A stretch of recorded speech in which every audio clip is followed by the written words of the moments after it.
7 जुलाई 2016 दिल्ली की एक सुबह और एक ऐसा इंसान जिसने अपनी जिंदगी में 6000 से भी ज्यादा पैरानॉर्मल केसेस सॉल्व किए थे, आज अपने ही घर के बाथरूम में मरा हुआ मिला है। पुलिस के अकॉर्डिंग ये सुसाइड का केस है, लेकिन उसके घर वालों का कहना कुछ और ही है। घर वालों का कहना है कि मृत्यु से कुछ समय पहले, कुछ घंटे पहले तक वो सिर्फ एक ही बात दोहरा रहा था कि वे लोग वापस आ चुके हैं, वे लोग वापस आ चुके हैं। आखिर कौन थे वे लोग? ये सिर्फ एक सुसाइड का केस है या फिर इसके पीछे कोई ऐसी पैरानॉर्मल एक्टिविटी शामिल है जिसका आज तक कोई साइंटिफिक एक्सप्लेनेशन नहीं मिल पाया है? तो अपनी कमर की पेटी बांध लीजिए, कमरे की लाइट्स ऑफ कर दीजिए और अपने हेडफोन्स लगा लीजिए, क्योंकि आज मैं आपको कहानी सुनाने वाला हूँ भारत के सबसे बड़े पैरानॉर्मल इन्वेस्टिगेटर गौरव तिवारी की लाइफ और उनकी रहस्यमयी मृत्यु के बारे में। साल 2009 ये वो समय था जब भारत में पैरानॉर्मल इन्वेस्टिगेशन के बारे में बहुत ही कम लोग जानते थे। तब एक नाम बहुत ही तेजी से उभर रहा था, गौरव तिवारी।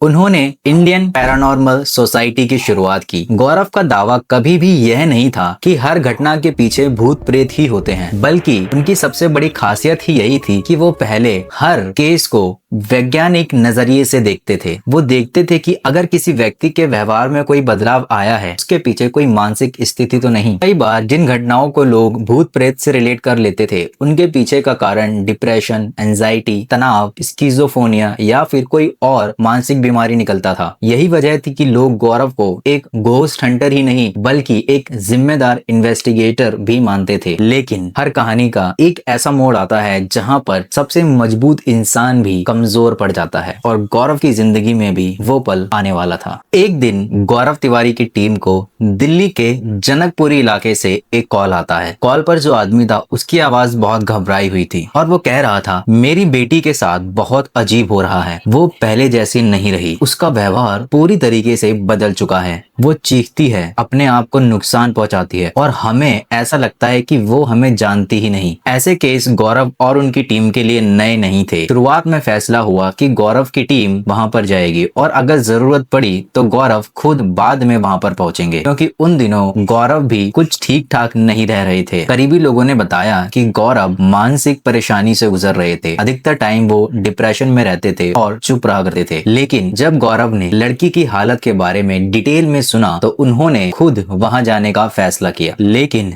शायद गौरव को अंदाजा नहीं था कि यह फैसला उनकी जिंदगी का सबसे बड़ा फैसला होने वाला था। शाम हो चुकी थी। टीम अपनी गाड़ी में सारे उपकरण रख चुकी थी, जैसे कि ईएमएफ मीटर, कैमरे और रिकॉर्डिंग डिवाइसेस। गौरव आगे वाली सीट पर बैठे थे। टीम का एक सदस्य बार बार गौरव को देख रहा था। आखिरकार उसने पूछ ही लिया, सर आप ठीक तो है ना? गौरव कुछ सेकंड के लिए चुप रहे और फिर अचानक से बोले, पता नहीं क्यों आजकल जब भी मैं आराम करने की कोशिश करता हूँ तो ऐसा लगता है कि कोई अदृश्य ताकत मुझे चैन से बैठने नहीं देना चाहती। ऐसा महसूस हो रहा है कि कोई बस मेरे हार मानने का इंतजार कर रहा है। टीम के सदस्य समझ नहीं पा रहे थे कि ये थकान की वजह से कहा गया एक वाक्य था या फिर कुछ और। उन्हें नहीं पता था कि कुछ देर बाद वो अपनी जिंदगी की सबसे अजीब इन्वेस्टिगेशन शुरू करने वाले थे। करीब 1 घंटे के सफर के बाद गौरव और उनकी टीम दिल्ली में जनकपुरी स्थित उस अपार्टमेंट में पहुंच चुकी थी। लेकिन जैसे ही उन्होंने गाड़ी से बाहर कदम रखा, उन्हें किसी भी टूल डिवाइस की जरूरत नहीं पड़ी, क्योंकि उस बिल्डिंग से आने वाली आवाजें पहले से ही बता रही थी कि उस बिल्डिंग में ऊपर कुछ असामान्य जरूर हो रहा है। एक लड़की लगातार चीख रही थी और इतनी तेज चीख रही थी कि आसपास की बिल्डिंग के लोग भी अपनी बालकनी में आ चुके थे। कुछ लोग नीचे से खड़े होकर उस अपार्टमेंट को देख रहे थे, लेकिन किसी में भी इतनी हिम्मत नहीं थी कि कोई उस बिल्डिंग के पास से भी गुजरे। टीम के लोग एक दूसरे की तरफ देखने लगे। ऐसे केसेस उनके लिए नए नहीं थे, लेकिन इस बार कुछ अलग था। गौरव ने बिना कुछ कहे अपना बैग उठाया और बिल्डिंग के अंदर चले गए। गौरव और उनकी टीम लिफ्ट के अंदर दाखिल हुए। लिफ्ट का दरवाजा बंद हुआ और लिफ्ट ऊपर जाने लगी।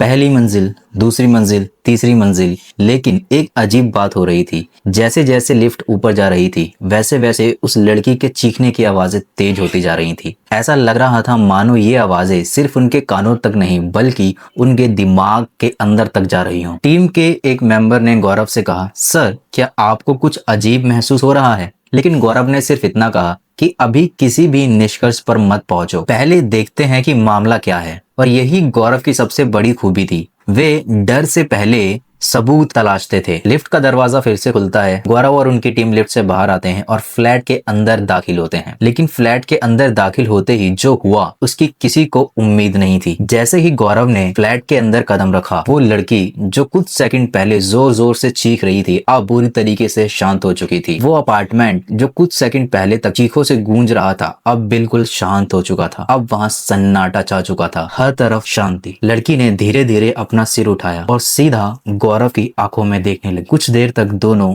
एक दूसरे की आंखों में देखते रहे। फिर लड़की के होठों पर एक हल्की सी मुस्कान आई और वो बिना कुछ कहे खड़ी होकर अपने कमरे में चली गई। पूरा परिवार हैरान था। लड़की के पिता की आंखों में पहली बार उम्मीद की किरण दिखी। उन्होंने लगभग कांपती हुई सी आवाज में कहा, सर, कई महीनों बाद आज पहली बार मेरी बेटी शांत हुई है। शायद आप ही इसे बचा सकते हैं। अगर गौरव चाहते तो वो उसी समय कह देते कि ये कोई आत्मा है या फिर कोई अदृश्य शक्ति, लेकिन उन्होंने ऐसा नहीं किया। उन्होंने परिवार की तरफ देखा और शांत स्वर में कहा, मैं आपकी भावनाओं को समझ सकता हूँ, लेकिन किसी भी निष्कर्ष पर पहुँचने से पहले हमें हर संभावना की जांच करनी पड़ेगी। कई बार जिसे लोग आत्मा समझते हैं उसके पीछे मानसिक बीमारी भी हो सकती है। यही बात गौरव को बाकी लोगों से अलग बनाती थी। वे हर पैरानॉर्मल इन्वेस्टिगेशन में पहले विज्ञान को मौका देते थे और उसके बाद में किसी और संभावना के बारे में सोचते थे। लड़की के पिता ने गहरी सांस ली और फिर पूरी कहानी शुरू की। उन्होंने कहा, कुछ महीने पहले तक सब कुछ ठीक था। मेरी बेटी बिल्कुल नॉर्मल थी और वह कॉलेज भी जाती थी, दोस्तों के साथ घूमती थी और हम सबके साथ टाइम भी स्पेंड करती थी। लेकिन अचानक उसने खुद को कमरे में बंद रखना शुरू कर दिया। किसी से बात नहीं करती थी और अगर हम उसके कमरे में जाते तो वो गुस्से से चिल्लाने लगती और धीरे धीरे उसकी आवाज तक बदलने लगी। और फिर उन्होंने एक ऐसी घटना बताई जिसने उस पूरे कमरे में सन्नाटा फैला दिया। एक रात करीब 2 बजे वो हमारे कमरे में आई। हमें लगा शायद उसे किसी चीज की जरूरत होगी, इसलिए वो हमारे कमरे में आई है। लेकिन जब हमने ध्यान से देखा तो उसके हाथ में एक बहुत बड़ा खंजर था। मैंने जल्दी से जाकर उसके हाथ से खंजर छीना। अगर मैं ऐसा नहीं करता तो ना जाने उस रात क्या हो जाता, मैं आज तक सोच नहीं सकता। इसके बाद उसने खुद को नुकसान पहुंचाना शुरू कर दिया। अपने सर को दीवार पर पटकना, अपने हाथों को घायल करना और अगर कोई उसे रोकने की कोशिश करे तो पहले से भी ज्यादा हिंसक हो जाना। कमरे में बैठे हर व्यक्ति के चेहरे पर चिंता अलग ही दिखाई दे रही थी, लेकिन गौरव बिल्कुल शांत थे। उन्होंने सिर्फ एक बात कही कि अब हमें खुद देखना होगा कि आखिर सच है क्या। और यहीं से शुरू होने वाली थी इस केस की सबसे रहस्यमयी इन्वेस्टिगेशन। अब तक गौरव इस परिवार की पूरी कहानी सुन चुके थे, लेकिन किसी भी निष्कर्ष तक पहुंचने से पहले उन्हें एक सबूत चाहिए था। उन्होंने टीम की तरफ देखा और कहा, सभी कैमरे सेट करो, सभी रिकॉर्डिंग डिवाइसेस लगाओ और ईएमएफ मीटर्स ऑन करो। कुछ ही मिनटों में पूरे फ्लैट में कैमरे लगा दिए गए। डाइनिंग रूम, किचन, वॉशरूम, हर कमरे में, और सबसे इम्पोर्टेंट उस कमरे के बाहर जहाँ पर वो लड़की बैठी हुई थी। हर कोई अपने अपने काम में लगा हुआ था, लेकिन किसी को भी अंदाजा नहीं था कि अगले कुछ मिनट उनके करियर के सबसे अहम और सबसे अजीब होने वाले हैं। आमतौर पर अगर किसी जगह पर कोई असामान्य गतिविधि होती है तो सिर्फ एक कैमरे में कोई गड़बड़ दिखाई देती है, लेकिन इस घर में कुछ अलग हो रहा था। टीम का एक मेंबर हर कैमरे में लाइव फीड देख रहा था। अचानक एक कैमरा कुछ सेकंड के लिए फ्लिकर हुआ। उसने सोचा शायद कोई टेक्निकल ग्लिच होगा, लेकिन कुछ ही पल बाद दूसरा कैमरा भी वैसे ही करने लगा। तीसरा, चौथा, पांचवा, धीरे धीरे उस फ्लैट में लगे सभी कैमरे फ्लिकर करने लगे। टीम के सदस्य एक दूसरे की तरफ देखने लगे, क्योंकि ऐसा होना नॉर्मल नहीं था। उसी समय ईएमएफ मीटर भी असामान्य रीडिंग दिखाने लगा। गौरव ने मीटर हाथ में लिया और धीरे धीरे पूरे घर में घूमने लगे। डाइनिंग रूम नॉर्मल था, किचन नॉर्मल था, लेकिन जैसे ही वे लड़की के कमरे के पास पहुंचे, मीटर तेज आवाज करने लगा। रीडिंग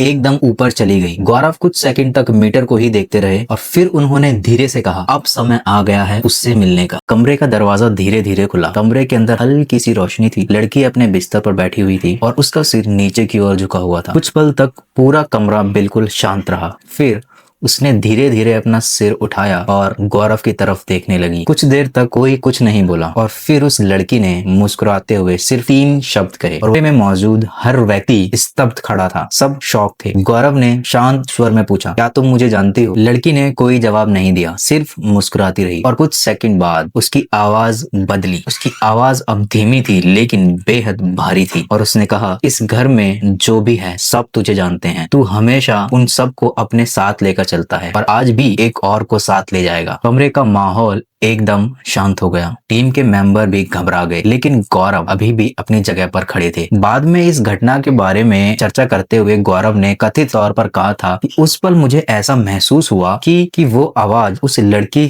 में से नहीं बल्कि उनके ठीक पीछे से आ रही हो। ऐसा लग रहा था मानो कोई उनके कंधे के पास खड़ा होकर धीरे धीरे उनके कान में बोल रहा हो। लेकिन उन्होंने पीछे मुड़कर नहीं देखा, क्योंकि एक अनुभवी इन्वेस्टिगेटर होने के नाते वे जानते थे कि डर के आधार पर फैसला लेना बहुत बड़ी गलती हो सकती है। उधर बाहर बैठा टीम का एक सदस्य लगातार कैमरों की रिकॉर्डिंग और लाइव फीड चेक कर रहा था। अचानक उसकी नजर एक फ्रेम पे जाकर रुक गई। उसे ऐसा लगा जैसे दीवार के पीछे से कोई आकृति कैमरे की तरफ देख रही थी। पहले उसे लगा कि शायद ये लाइट की वजह से हो सकता है, लेकिन फिर उसने दूसरे कैमरे की रिकॉर्डिंग चेक करी, फिर तीसरी, फिर चौथी, और उसे अलग अलग कैमरों में कुछ ऐसी आकृतियां दिखाई दे रही थी जिनकी वो कोई व्याख्या नहीं कर पा रहा था कि आखिर ये चीज है क्या। उसका चेहरा सफेद पड़ गया और वो दौड़ते हुए सीधा उस कमरे में पहुंचा जहां पर गौरव मौजूद थे। जैसे ही दरवाजा खुला, उसकी नजर सीधा गौरव पर गई। सब गौरव को देख रहे थे और गौरव अपनी जगह पे बिल्कुल सीधे और निस्तब्ध खड़े हुए थे। ना कोई हरकत, ना कोई आवाज, सिर्फ सामने देख रहे थे उस लड़की की आंखों में। लड़की धीरे धीरे मुस्कुरा रही थी, लेकिन गौरव, जिन्हें उनकी टीम ने सैकड़ों पैरानॉर्मल इन्वेस्टिगेशंस करते हुए देखा था, आज कुछ अलग लग रहे थे। टीम का एक सदस्य बाद में कहता है कि मैंने पहली बार सर की आंखों में उस दिन डर देखा था, और शायद यही वह मोमेंट था जब पूरी टीम को लगा कि यह मामला उनकी सोच से कई ज्यादा जटिल और पेचीदा है। लेकिन असली झटका अभी बाकी था, क्योंकि कुछ ही घंटे बाद गौरव अपनी जिंदगी का सबसे अहम फैसला लेने वाले थे। करीब 2 घंटे तक जांच चलती रही। गौरव और उनकी टीम ने हर कैमरे की रिकॉर्डिंग चेक करी, EMF रीडिंग नोट करी और परिवार से दोबारा बात करी और उस लड़की से भी कई सवाल पूछे। लेकिन इस पूरी जांच के बाद भी कोई साइंटिफिक एविडेंस उनके हाथ नहीं लगा जो साफ साफ यह साबित कर सके कि उस फ्लैट में कोई पैरानॉर्मल शक्ति मौजूद थी। और फिर वह पल आया जिसने गौरव की टीम को सोचने पर मजबूर कर दिया। फ्लैट से निकलने से पहले गौरव कुछ देर के लिए रुके। उन्होंने फ्लैट में चारों तरफ देखा और धीरे से बोले, अगर यहाँ कोई ऐसी शक्ति मौजूद है जो इस परिवार को परेशान कर रही है, तो वो मेरे साथ चले, इन्हें छोड़ दे। टीम के कुछ मेंबर्स के अकॉर्डिंग गौरव डिफिकल्ट केसेस के बाद में ऐसी बात कहा करते थे। उनका मानना था कि किसी कारण से